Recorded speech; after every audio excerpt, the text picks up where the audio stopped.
The FDA is finally banning a few food dyes, okay? But why are we still swallowing chemicals that Europe kicked to the curb over a decade ago? Your protein bar, your salad dressing, even your kids' cereal and vitamins are all hiding ingredients that mess with your brain, hormones, and your gut, and you probably have no idea. But here's the real kicker. There are over 14,000 food additives approved for use in the United States, many of which have never been tested for long term safety. So, yeah, pulling red 3 is a start, but it barely scratches the surface. As consumers, we have been left to play detective, trying to decode labels, memorize chemical aliases, and guess whether what we're eating is actually safe even if it's in your natural food store. So, in today's episode, we're breaking it all down what the FDA's announcement really means, why it's taken so long, and what you can do right now to stop being a food system guinea pig and start taking back control of your plate. Welcome to The Real Dish Show, the place where we peel back the onion on your fabulously fit life.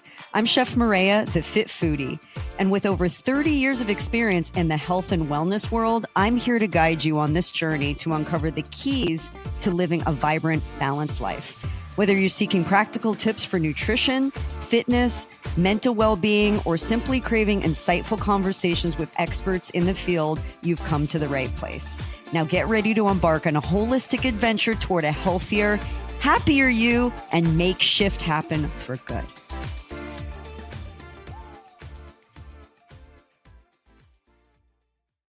Welcome to The Real Dish. This is the podcast where we break down what's going on in our food system without the fluff, fillers, or funky additives. I'm your host, Chef Maria, the Fit Foodie, and I've been in the food industry for over 30 years. Today, we're peeling back the label on something that should be good news, but still needs a deeper look. So here's the scoop. The FDA just announced that artificial colors like red 3, yellow 5, and blue 1 are being phased out within the next 2 years. And this is a big initiative from MAHA in trying to find some redemption in our food system. And yes, we're finally hearing that they're listening to the science, the petitions, and the parents who have been shouting from the rooftops, including myself, for literally decades. And while that's a step in the right direction, here's the truth. It's not enough. Cleaning up our food supply isn't just about removing bright red cereal dye, for fork's sake. It's about looking at everything that's slipping into our food system and what it's doing to our bodies, our brains, and our future. Because if you are what you eat, I'm kind of scared to see what's going to happen in the next 20 to 30 years. Are we turning into zombies, becoming aliens, becoming, prototypes of ourselves? We got to get this handled.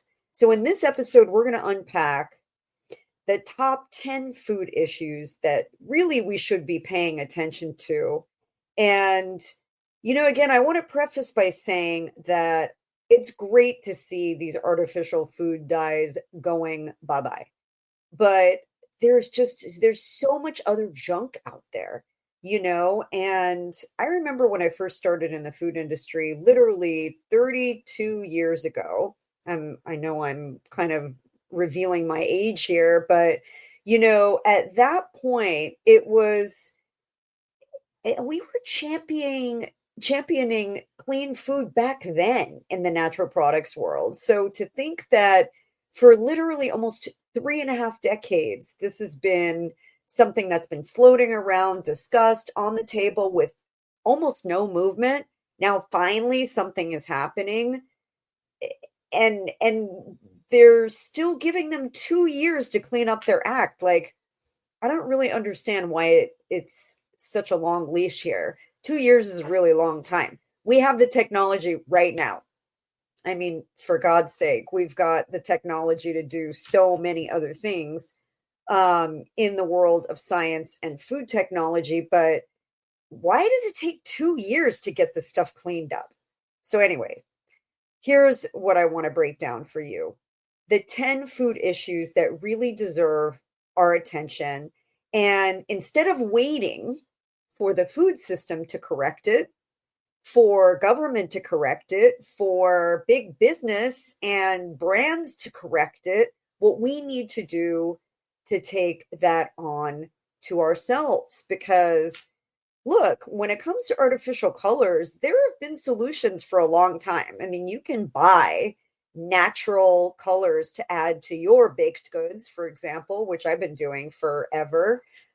You can, use things like beets to make your foods red, or you can use cooked blueberries to make your foods blue, or, for yellow, you can cook yellow beets. There are options that you can use at home. But when it comes to big business and big food products, those options tend to be not as common. And the question really is why, when they have been banned in other countries and we are in the wealthiest country on the planet Earth. And it's not like, we don't have the technology. It's just whether or not we're prepared and going to use it. So let's break down the top 10 things that really deserve our attention. Number one, and I'll get to the artificial flavors and colors in just a second, but number one, ultra processed foods are really still the villain. Now, let's just really talk about this. Junk food also includes healthy snacks. Yeah, I know. It's a bit of a shocker. But junk food, ultra processed food, things that come in a box with a laundry list of ingredients that are unrecognizable are not just junk. They also are in quote healthy snacks. Case in point, protein bars. If you have been to your local, big box store like a Target or a Walmart, or even your many of your grocery stores, you will see bars masquerading as health food with so much garbage in them, including sucralose, which drives me absolutely batty because sucralose has been linked to, really severe gut disorders. It mimics DDT in its, makeup, chemical makeup, and it just has no place in quote healthy foods. But you'll find junk food in frozen meals. You'll find them in meat substitutes. Okay. Things parading as, vegan meats that are just terrible, genetically modified, shelf stable for years, made in a lab that's not real food, and just nothing recognizable in it that contributes to good health. And we've just come to accept that, because it might be sitting in the grocery aisle or in the freezer section of a natural food store or organic food store, it doesn't necessarily mean it's good for you. So I invite you to really inspect your labels carefully. And I know it does require you to kind of learn the language of labelese. I talk about this in my book, Eat Like You Give a Fork, but it's kind of incumbent on us, because if we are going to buy the organic Oreos, don't we want to know if they're actually like still poison or not? Just because it's got the word organic in front of it doesn't mean that it's not junk food. Does it have an excessive amount of sugar in it? Sugar is natural, but so is arsenic. So, just again, because it's natural doesn't mean that it is a good option either. I remember several years ago, I was at the biggest natural products trade show in the world, Expo West in Anaheim. I've been going for like almost 3 decades. And I remember looking at the name will go nameless, but a brand of frozen meals. And in their frozen breakfast burrito, they were just touting how much protein it had and this, that, and the other, but it had 1,400 milligrams of sodium. And that's not like sea salt. That's not electrolyte friendly kind of, get your proper salt in. That's just like unnecessary sodium to act as a preservative. So we need to really understand what's being used, why, and whether or not that ultra processed food really does have something to contribute, because it doesn't necessarily have to be blatantly junk food. I mean, I have seen chips in a grocery store that are, most people would say, well, that's junk food. It's potato chips or it's this kind of chip. But when you really boil it down, it's like not the worst thing in the world. It's one ingredient with maybe avocado oil and sea salt, and not that much sea salt. I mean, I can almost stomach that, but it's when something has excessive ingredients and excessive artificial, man-made ingredients that are genetically modified and just not contributing to anything, is when I raise both eyebrows. So, what do we do instead? Well, I mean, I know it's going to be like, duh, I know that's what I'm supposed to do, but really, let's think real food first. And if we can continue to stay in the perimeter of the store, which is the outside of the store, and lean into the bulk bins, not all the candy and the garbage in the bulk bins, but the grains and the lentils and the nuts and the single ingredient foods, but fill up on the fruits and the veggies and the clean protein that's sustainably raised, eggs, things like that, and snack on what your body recognizes as actual food. That's when we avoid the ultra processed stuff that is masquerading as something better for us. And if you're one of these people, and I know a lot of you have told me this, like, look, I love this idea of cooking, but I don't cook. That's okay. You don't have to be a cook or even remotely look like you enjoy cooking food in order to eat well. I mean, sometimes it can be just as simple as grabbing, a good quality, piece of chicken or fish and air frying it. I know it's not fancy, but it's going to get the job done, adding a good clean sauce to it, pairing that with some vegetables and some cooked rice or, a sweet potato. And this is not difficult stuff. Everybody can do this. And what I would say to you is, we can count on one hand the things that are required for survival, and eating and drinking are two of them. So let's just give them a little bit of front burner attention. So, number two is artificial sweeteners. Sucralose, aspartame, and friends are marketed as guilt-free. But look, the studies show time and time again they can wreck your gut microbiome, which will wreck your whole health, mess with your insulin, and leave you craving for even more sweets. And we see these show up again, time and time again, in quote healthy snacks. I can name 10 different bar brands out there that use sucralose, that use aspartame, these, protein drinks, these quote, I call them bro drinks, but they're at my gym, and it just ticks me off to no end, because people are at the gym thinking that they're doing the work and they're getting healthy, but then they're grabbing these snacks, which are just absolutely horrible. And it's in your protein drinks, it's in your cereal, it's in your diet drinks, it's in your foods, it's everywhere. It's prolific. And if you don't inspect the labels, once again, you don't read them. It happened to my daughter the other day, and she has grown up with me, and it can happen to the best of us. I know that it's happened to me, and that's why I'm so vigilant about it. But she brought home a protein drink. She's like, Mom, I was at the gym. I was getting lightheaded. I needed to grab something with some high protein because I couldn't get through my workout. And I got this. And I was like, I took a sip of it and I was like, I knew. And I know the taste like the back of my, like the tip of my tongue, I know it. And I took a sip and I was like, oh, girl, it's got sucralose in it. Like, throw it out, get rid of the rest of it. And sure enough, she's like, dang it, Mom, why do they sell these things at the gym then? And I'm like, Yeah, they need to listen to this podcast.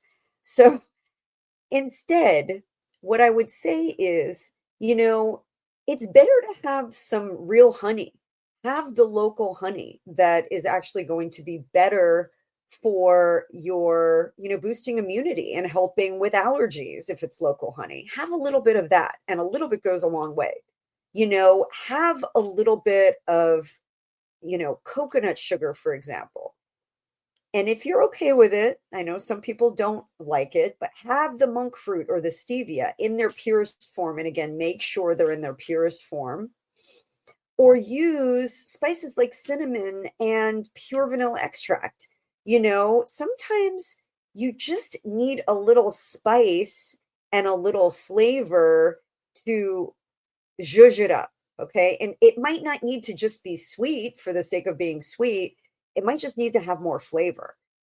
This is my favorite hack for my morning coffee. Cinnamon, vanilla, cardamom. Oh my goodness. And maybe every once in a while, if I'm feeling really extra, a little unsweetened cacao. Those four things take it over the top. And it feels so extra, but it's great because it's adding all of the benefits that those things bring to the table too. So it's not that I need the sugar, I just need it to taste better. And that's why we love the smell of apple pie. We smell the vanilla. We smell the cinnamon. One of my favorite snacks, I'll do just a dipped fruit in, 72% or more dark chocolate, add some cinnamon, add a little bit of spice, and it's perfect. So get that fruit. And again, natural fruit wins every time. So you can get natural fruit in, get those different add ons, and you get the benefit of fiber with that too. If you're just having the sweet, it's leaving you hanging, it's messing with your blood sugar, it's making you crave more, and it's just the gerbil wheel that you can never get off. So ditch the artificial sweeteners. By the way, if you're going to have a soda, like, I want you to know that a diet soda is not the answer. It's better to have an actual soda with real sugar in it, real sugar, not corn syrup, but real sugar, than it is to have the diet with aspartame or the sucralose. Period. Full stop. All right, number 3. Okay, let's talk about the artificial colors and flavors. Now, it's not just the colors, it's the flavors too. So, sure, red number 3 is on its way out, but remember, it's going to be around for the next 2 years. The law doesn't go into effect until 2026. So, we need to start and stay vigilant and look for those ingredients in your foods right now. If you're buying a cake mix, or you're buying sprinkles, or anything that just looks blatantly colored by something that doesn't exist in nature, read it 3 times. Read that label. These synthetic ingredients don't give you any nourishment. Instead, they trick your brain, and they really burden your organs, especially your detox organs like your liver and your kidneys, with toxins. So how do you add color, right, and flavor without the synthetic ingredients? Turmeric, bright yellow, every time. Beet juice, same thing, either red or yellow, because there are yellow beets out there. There's even orange ones. I've seen purple too. So just look for the different colored beets. Herbs, greens can add green. And they're going to add some flavor in there too. When I was on the show Recipe Rehab, there was a family's chocolate cake, and we had to rehab it to make it healthier. And I took all of the shortening out and the 2.5 cups of sugar and replaced it with pureed beets. And they picked my cake as the winner. So I'm telling you, it can not only replace the garbage that's in our food, but it can also replace other not so great for you ingredients. So if you want a, red velvet cake, The answer is not artificial red. It's beets, pureed beets. That's how they made it in the beginning. So let's go back to the basics, back to nature, and know that the ingredients are actually doing something for not just our eyes, because we eat with our eyes first. This is true, but your body too. And like I was mentioning, there are natural colors out there, and you can buy them. If you can't find them in your local grocery store or your big box store, you can certainly find them online. And these are things that I lean into for my cooking all the time. I always use the natural colors, and they turn out great. So if you don't have time to make your own beet juice or spirulina to turn things green, there is an option that's instant that's also natural. Number 4 is inflammatory oils. I did a segment on this recently about, inflammatory oils and what is it really? Like, are all oil, say that 10 times fast, are all oils inflammatory? Well, the answer is no. But for the ones that are, like cheap soybean that's genetically modified, corn that's genetically modified, the canola that's high in omega sixes and nines that are oxidized, processed, these can all increase inflammation and are especially harmful on your heart, your joints, and your hormones. So we want to keep looking for those on the labels. And let me tell you something again, I can't underscore this enough. A protein bar in most cases is not a health food, and they should only be eaten as like the occasional, like a candy bar. Okay. It's basically a glorified candy bar. And I'm not going to sit here and tell you I don't eat them, but what I will choose are the ones that like basically say 5 ingredients and that's it. Like the ones that are made with like dates and egg whites and nuts and fruit and that's it.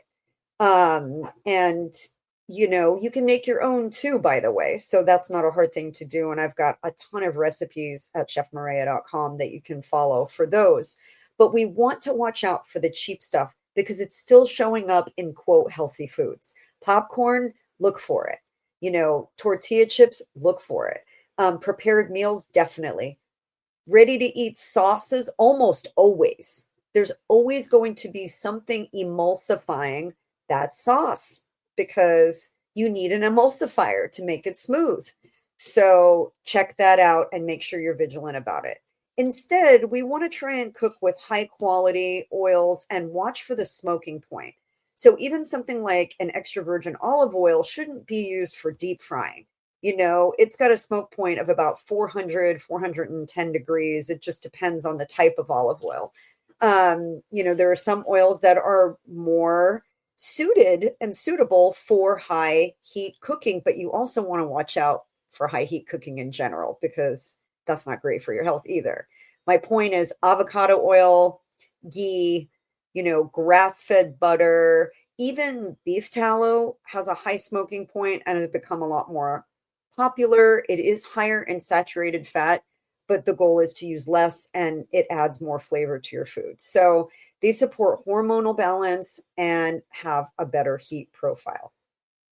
And by the way, if you are trying to, reduce your consumption of fat in general, which fat is good, but a lot of fat is not great in general for most people, try using things like water, vinegar, and, juice like lemon juice, lime juice, and even wine to deglaze a pan. So if you're, sauteing something and you want to deglaze the pan, you don't need to use a ton of fat if you've got like a nonstick pan, for example. Use a little bit of fat, but then get in there and deglaze the pan with some water. You can even steam or, braise with some cooking liquid to use less oil. And these are all great cooking techniques that will help you stay healthier in the long run. And by the way, air fryers, genius, one of the best inventions of our modern day. I use it every day, and I'm not ashamed to say so. Number 5 is endocrine disruptors in packaging. even the BPA free stuff. You just don't want to stick plastic in the microwave. Plastics in general, can linings, waxy paper, wrappers, these can often contain hormone disrupting chemicals that mimic estrogen, which is, something that we want to be careful of. Anything that can disrupt your endocrine system is something to be careful of. So we want to watch out for that. And we want to definitely opt for BPA free packaging and use glass, stainless steel, and silicone storage in general, but never, ever microwave plastic. A lot of these ready to eat meals come in plastic trays. Take them out of the plastic. If you're going to microwave something, put it in glass or something ceramic that is not plastic. Even if it says it's BPA free, just don't microwave it. And it really, hormone health starts with everything around us. It's not just the hormones in our body, it's what we're exposed to. So chemicals, cleaning solutions, laundry detergent, perfumes, anything that is scented that we put on or around us, all potentially are endocrine disruptors. And all of this is potentially risky, especially when it bioaccumulates. So watch out for all of those inputs. Number 6 is pesticide residues on produce. All right. This is what I dedicated 15 years of my career to. If you didn't know, I co-invented a line of products with my father called Eat Cleaner. And we created Eat Cleaner to help remove pesticide residue, waxes that can trap harmful residue under the surface, and the things that you can't visibly see that you cannot remove with water. And even your healthy kale can be laced with chemicals, whether it's organic or not, because there are flyover pesticides. Glyphosate has become endemic. It is everywhere. And it is a hormone disruptor linked to cancer, definitely linked to gut issues. And excessive uses of glyphosate are seen on bioengineered crops. So anything that's genetically modified, we really want to take a closer look. So what do? Well, we want to try definitely to opt for cleaner foods, buying local where, potentially they're not using chemical pesticides, buying organic, buying in season, using a wash like Eat Cleaner, which is now owned by Clean Boss. So you can look for Clean Boss Eat Cleaner. It's still our same awesome formula, but different label. And, really making sure that we address the produce items that tend to be higher in pesticide residue. Anything that's porous, like strawberries, for example, which are really porous, like sponges, you want to really make sure you're getting organic and you're soaking them in that Eat Cleaner. You're making sure they're really clean. I will be an Eat Cleaner consumer for life. If you have not checked it out, you really should. Number 7 is gut dysfunction. Okay. We have lost our minds with the carnivore stuff. And I'm just going to really skim through this because I know this isn't a label thing and it's more of a trend thing. So it's not necessarily something that the FDA can monitor or the government can crack down on, because everybody is privy to doing whatever the fork they want when it comes to eating. But I want to tell you something. Gut dysfunction is a real thing. And just eating meat and fat is not going to work in the long run. You might find a 20-something influencer who it's working for her or him, but just wait until they get to the age where their metabolic life changes and transforms completely, or their cardiovascular system cannot survive under the weight of all of that saturated fat anymore with no fiber. And the statistic is less than 5% of Americans get enough fiber. So gut health is just so incredibly important. It's related to our brain health and how our brains function. Those two are in constant communication with each other. When I got my brain health coaching certification last year, That was just like such a big aha, was we've got to take care of our guts. So instead of jumping on every food trend, the goal is to aim for fiber, high fiber, adding leafy greens, getting good quality fruits and vegetables, eat the peel when you can, make sure it's clean with Eat Cleaner.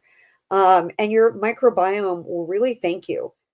Get the lentils, get the, oats, again, the organic oats, because many of the oats out there have glyphosate. But my point is, I don't want to make you neurotic, but I want to make you think about the choices you make rather than it being all about losing weight or about what, you look like in your genes.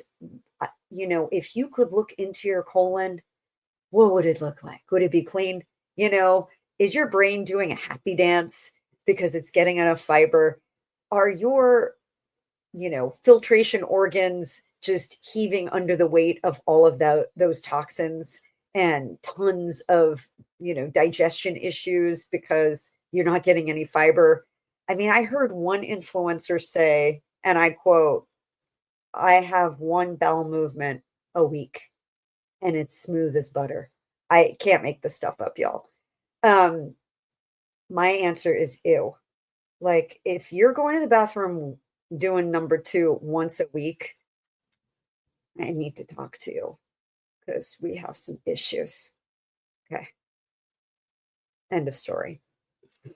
Number 8 is additives and preservatives.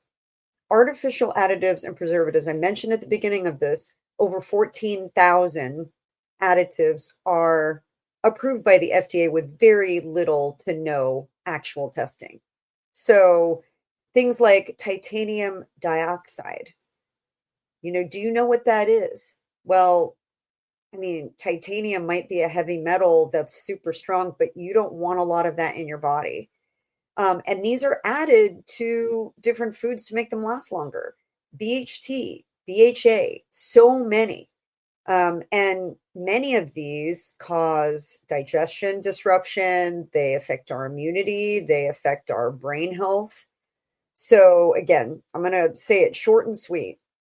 If you can't decipher what the word is, you need to find out what it is. Don't just assume because it's on a label and you're in a certain store that, quote, sells natural foods, that it's okay. Maybe not. And even from a brand that you think is a healthy brand, maybe not. So we want to try and stay as natural as possible with as little preservative system as possible. I will say, if you see things like citric acid, it's probably not something to get freaked out about. Citric acid is a natural additive.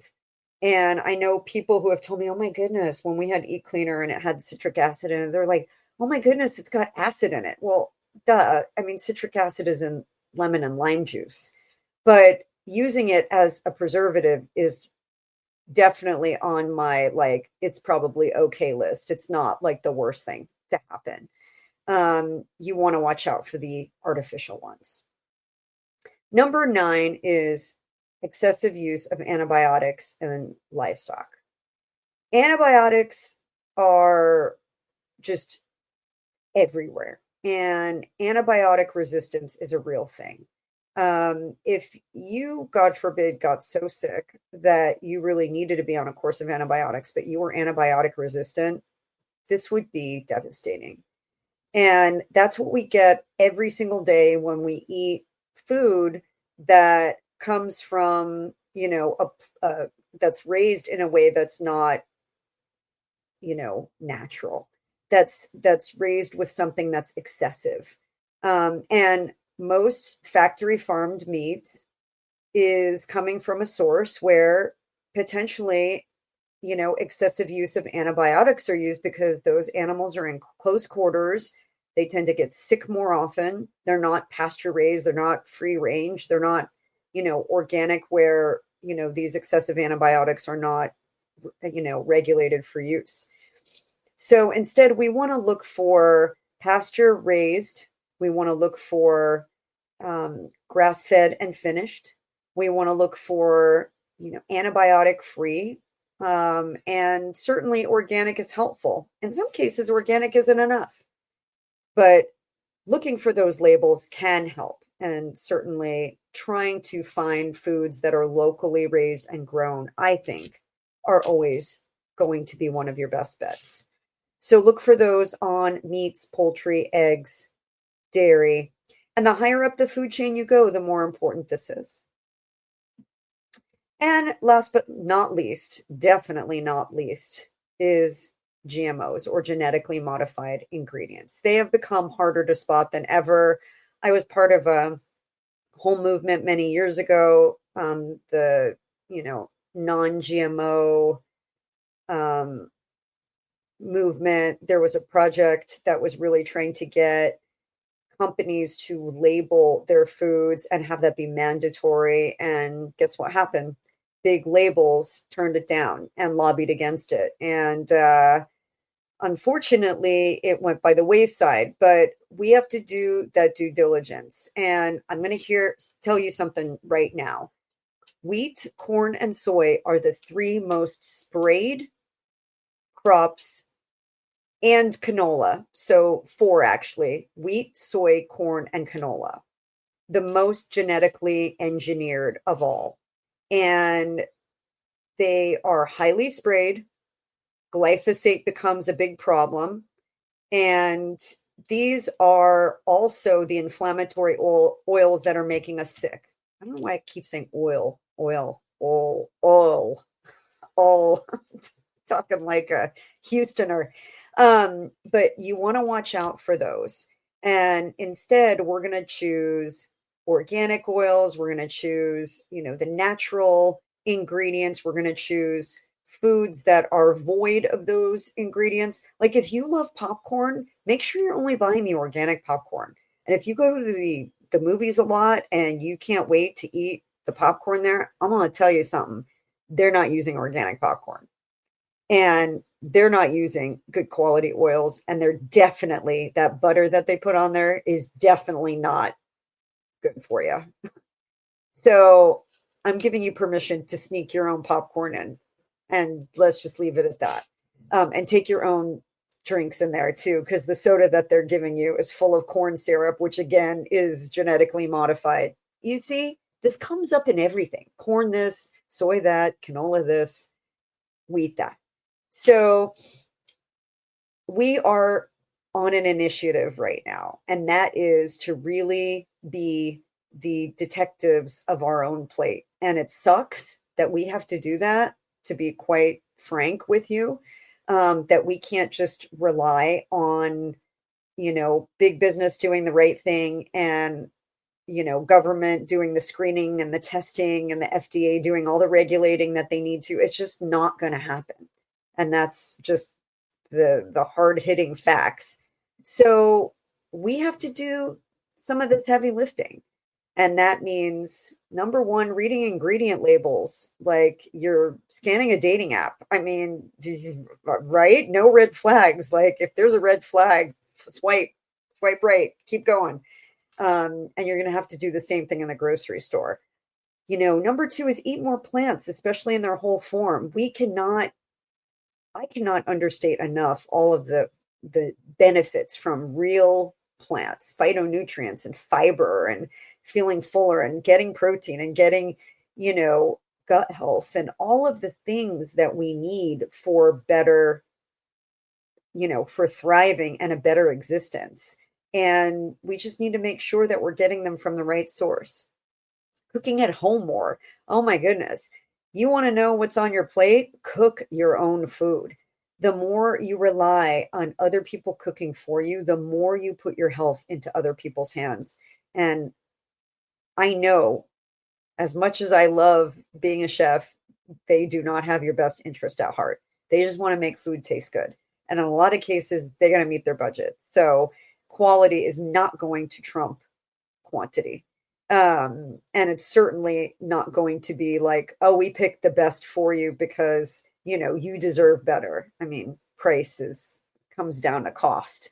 So taking that into your own hands is really important. And remember to eat the rainbow, eat the colorful, nourishing ingredients, and be selective when you cook at home. Switch out those seed oils and artificial sweeteners for gut-loving real ingredients. Store your food and materials that love your hormones back. And remember, no plastic in the microwave, period, ever. And really, support the brands that are doing better. We get to vote with our fork. Every time we make a purchase, we tell that manufacturer we appreciate what they're doing, that they're taking the extra measures.